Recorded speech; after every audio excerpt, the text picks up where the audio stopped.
Mayong adlaw katawhan sa Dios sa Archdiocese sa Osamis ug sa tanan nga naglantaw nining atong pamalandong nining adlawng Lunes, pitsa 8 sa Hunyo 2020. Akong timbaya sa mga mag-uuma, sa mga mananagat, sa tanan nga mga tindera diya sa sidewalk, sa tanan nga anaa sa ilang tagsa-tagsa ka panimalay, o sa tanan nga anaa karon tingali nagpalista sa ilang mga anak aron mo eskwela. Wala naman karoy gitawag o physical presence, online man gyud ni, pero murag maglisod ni kay lisod biya ang mga signal sa kabukiran mo na nga katawanan unya hinaut unta nga ang gobyerno gyud mo provide og signal sa mga katawhan aron masulbad kining maong problema. Adlaw karon nga Lunes, Hunyo 8, 2020. Ang ato nga ebanghelyo atong kutloon sumala sa ebanghelyo ni San Mateo. Sa pagkakita ni Hesus sa katawhan, mitunga siya sa bungtod o milingkod didto. Unya mialirong kaniya ang iyang mga tinun-an o gituluan niya sila niining musunod. Bulahan ang miila nga sila kabus sa mga butang espirituhanon kay ila ang gingharian sa langit. Bulahan ang nagsubo kay lipayon sila sa Dios. Bulahan ang mapaubsanon kay makadawat sila sa gisaad niya. Bulahan ang nagtinguha sa pagtuman sa kabubuton sa Dios kay tagbawon niya sila. Bulahan ang maluluyon kay kaluy-an sila sa Dios. Bulahan ang putli ug kasing-kasing kay makakita sila sa Dios. Bulahan ang maningkamot nga managdait ang katawhan kay isipon sila sa Dios nga iyang mga anak. Bulahan ang gilutos tungod sa ilang pagsunod sa kabubuton sa Dios kay ila ang gingharian sa langit. Bulahan kamo kung bugal-bugalan ug daog-daogon sa mga tao, butang-butangan sa tanang matang sa kadautan tungod kanako. Paglipay o pagmaya kamo kay dako ang ganti nga gitagana kaninyo didto sa langit. Giingon usab nila niini pagpasipala ang mga propeta nga nahiuna kaninyo. Ebanghelyo sa tong Ginoo. Daygon ikaw o Kristo. Pagkaanindo sa tong ebanghelyo karon, usa kini ka kasaysayan unsaon nga ang tao magpuyo sa kalipay. Pero magpuyo juga sa kalipay ang nakadungog niini kay kini baya these are manifestations of the values of Jesus. And the values of Jesus oftentimes contradict the world. Muna nga, naghisgot din nga, bulahan sila nga kabus sa kinabuhi nga espirituhanon kay ila ang gingharian sa langit. When you are poor in spirit, when you depend on God, sa to pa di ay bulahan kagyod. Kung kabus ka diha sa espiritu, bulahan kagyod kay imo mang gipangandoy ang tawgon nga kabus, mangandoy permi nga iyang maangkon ang iyang gipangandoy. Mao pod ni nga bulahan tungod kay kun ang tao ikaw kabus sa espiritu, mangandoy kagyod nga mahapilit sa Ginoo. Pero kini dili gyud ni ang gasa o dili gyud ni ang value sa kalibutan. Because the values of the world, the value of the world, the desires of those who are worldly will always have to possess the material wealth. Mao yun na nga makasumpaki yun ni ang pangandoy sa tawhanon nga pamaagi o sa gilatid karon ni Hesus nga mao ang pagka-pobre aron kita mangandoy sa Ginoo. Unya, kung ikaw pobre ka, nagpuyo ka sa kalipay. Pero kung ikaw dato ka, nagpuyo po ka sa kalipay. Ang importante ani mao nga kita anaa gayod sa panginahanglan sa Ginoo. Ang punto rin din ni mao nga the values of the world contradict the values of Jesus. Kutungod kay ang kalibutan materialistic man gyud. Karon bitaw na konjugo ba? Yadto bitawng panahon gyud sa quarantine nga lisod gyud kaayo. Nya doon na dayoy nag-message na yung siya nga gimingaw na gyud ko sa Jollibee, gimingaw na gyud ko sa McDonald, gimingaw na gyud ko sa Shakey's. Kanusa pa ka ni matapos ang quarantine? Mo ta akong gitubagan. Unya, kana ra gyud ang imong gimingawan. Wa ka mingawa sa kasaulugan sa Santos nga misa. Wa day ka mingawa nga mudawat sa lawas sa atong Ginoo, sa buhing lawas sa atong Ginoo. Mao na nga kuan jud kayo ang iyang pangandoy ra gyud.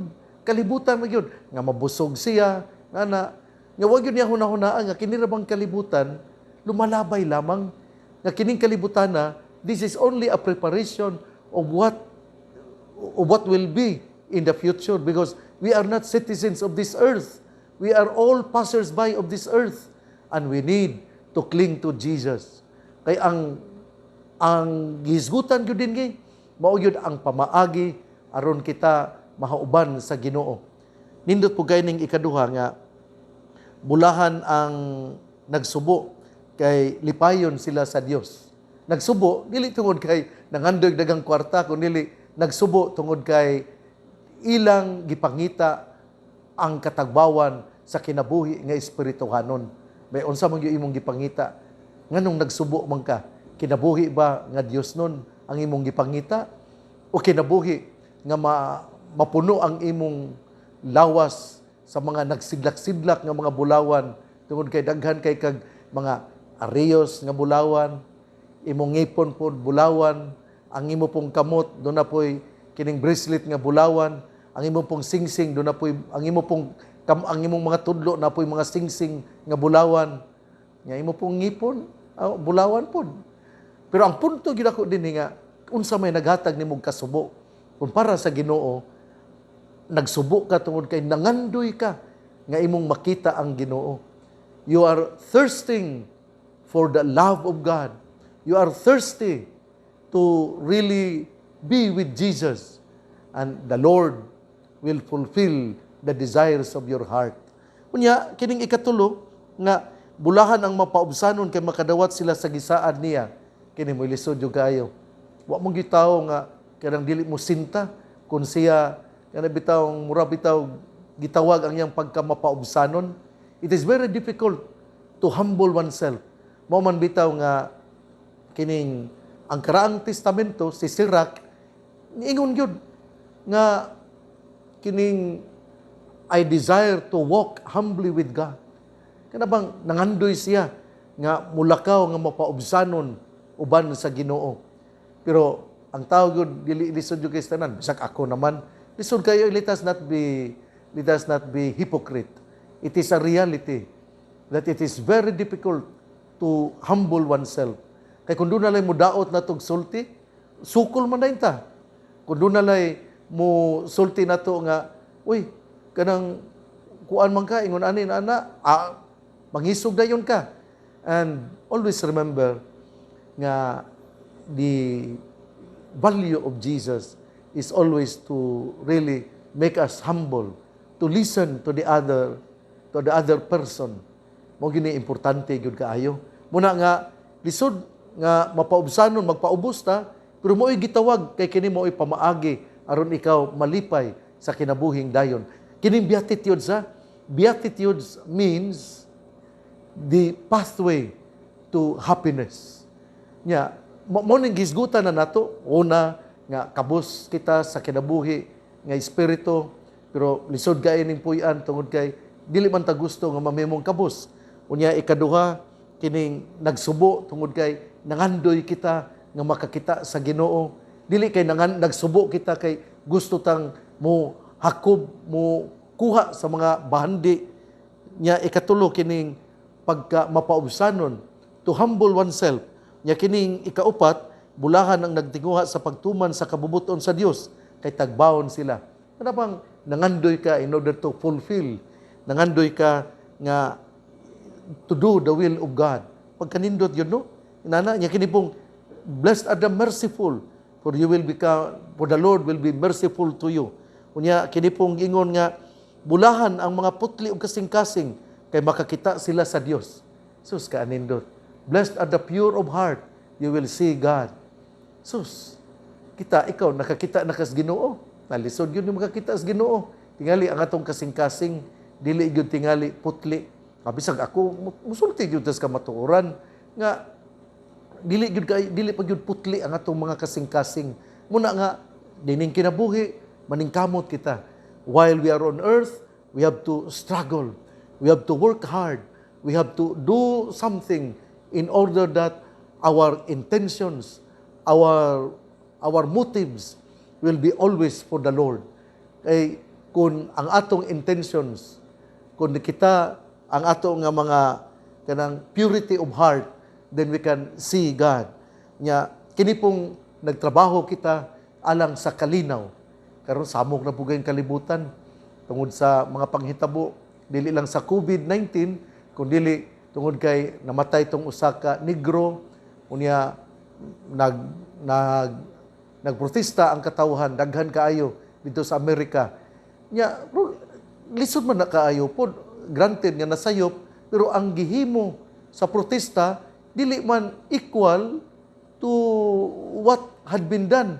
Kada bang disproportionate pa, not proportionate.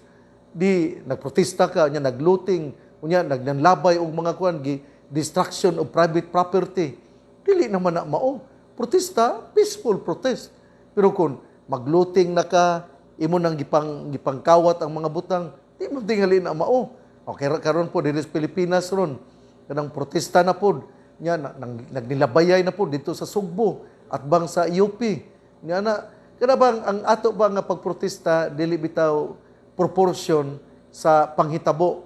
Muna nga lisod jud kaayo.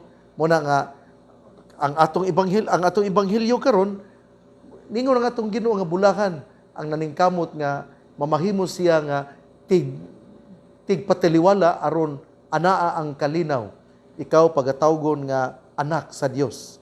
Nya daghan pa kaayo ang gisgutan po diri nga bulahan ang gilutos tungod sa ilang pagsunod sa kabubuton sa Dios. Ila ang gingharian sa langit. Bulahan kamo kung bugal-bugalan. Unya tamayon, unya hisgutan, sultian nga dautan. Nya paglipay kamo pagmaya kay dako ang ganti nga gitagana kaninyo dito sa langit. Sa man do na kay pagtuo ani. Do you really believe that when you are insulted, when you are being crucified, when you are really done evil, then rejoice because this is the will of God. Do you really believe on this? Nituod yung kaani, nga bulahan silang gilutos, ginagmalan, gipasipadan, gibutang-butangan, tungod sa pagtuo, kay paglipay kamong pagmaya, kay anaa ang ganti kaninyo sa langit. Mamalandong yung taani. Lisod yun ni kayo tanan, oy, kanang bitang gilutos ka tungod sa imong pagtuo. Those who are in areas where the Catholics are the minority, then you can really feel it. Kana bang lugar nga kanang gamay ra ang Katoliko, lutuson man mo.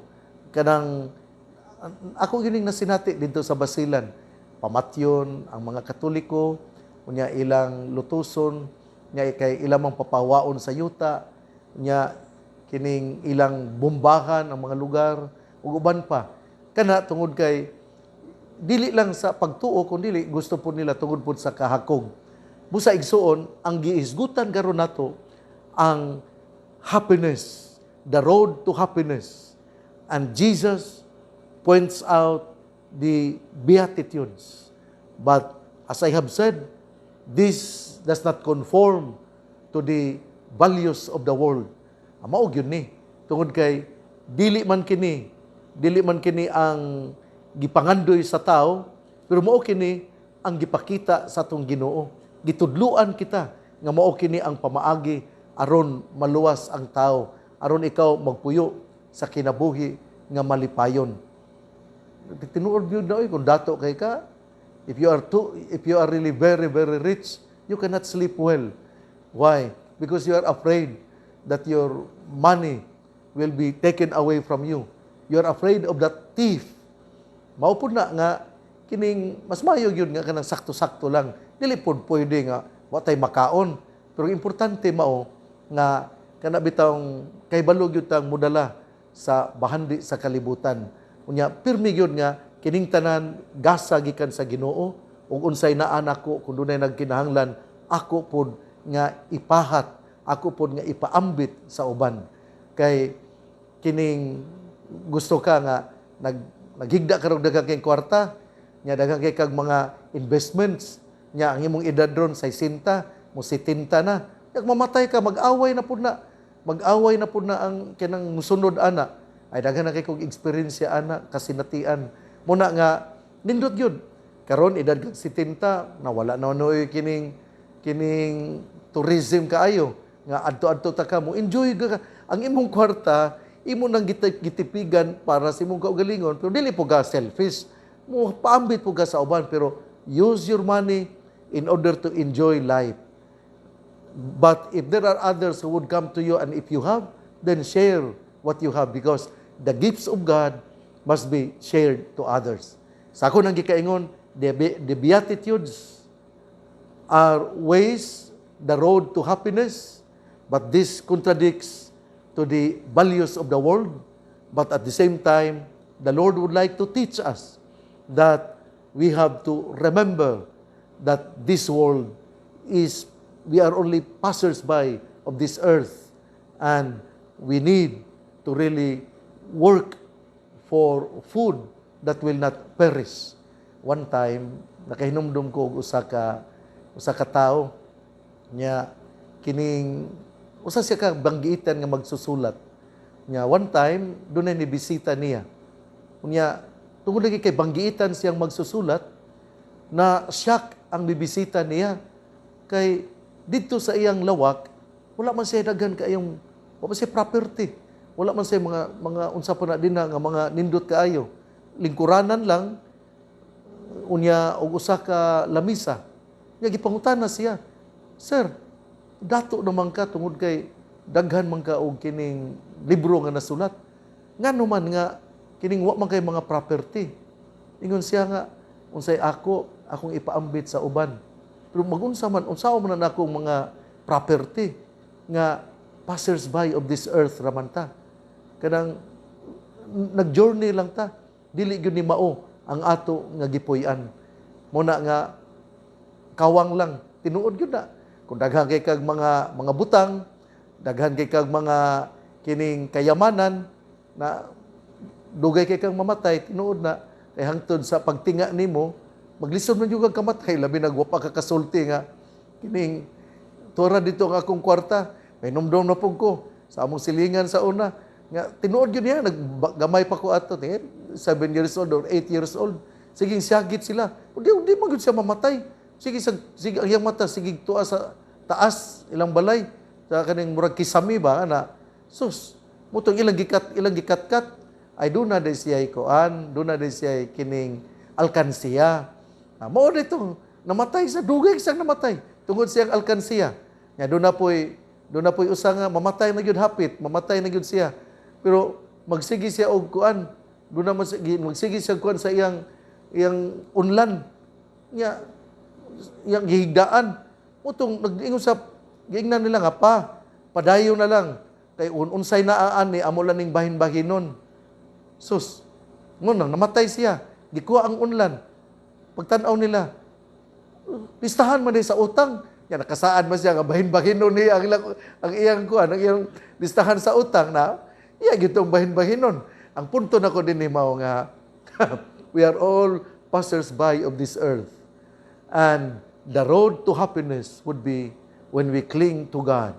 Unya, naa ang Beatitudes, inyo kining mabasa sa Matthew 5, verses 1 to 12. Nindot kayo kini, hinautunta nga magpadayon kita sa pagpamalandong niini. Ang mayong balita nga mao ang pulong ni Hesus, ang ayang pamation, pamalandungan ug paningkamutan nga mapuy-an. Bulahan ang tawo nga namati sa pulong sa Ginoo. Sama siya sa kahoy nga gitanom, daplin sa usa ka sapa, kansang dahon dili gayud malaya. Timpo sa timbunga, siya mamunga, igsuon, ugma na usab. Naot nga kita musimba gyud ta kay mubalik naman ang atong pagmisa, pagsimba. Ato yung aghaton ang atong mga anak, ato yung sultian nga munimba gyud ta. Importante kaayo nga naa gyud ta physical presence gyud diha sa pagsaulog sa santos nga misa. Ang kuta pod mibalik na usab. Ang kuta shrine naa sa dool sa Pantalan, giabli na usab, nagmisa na usab. Hinaut-unta nga ang pangaliya sa mahal nga Birhen Maria nga gisangpit nga Birhen sa kuta sa mga misa-misnon, ang Ginoo magapanalangin kanato. Sa ngalan samahan sa Anak ug sa Espiritu Santo. Amen.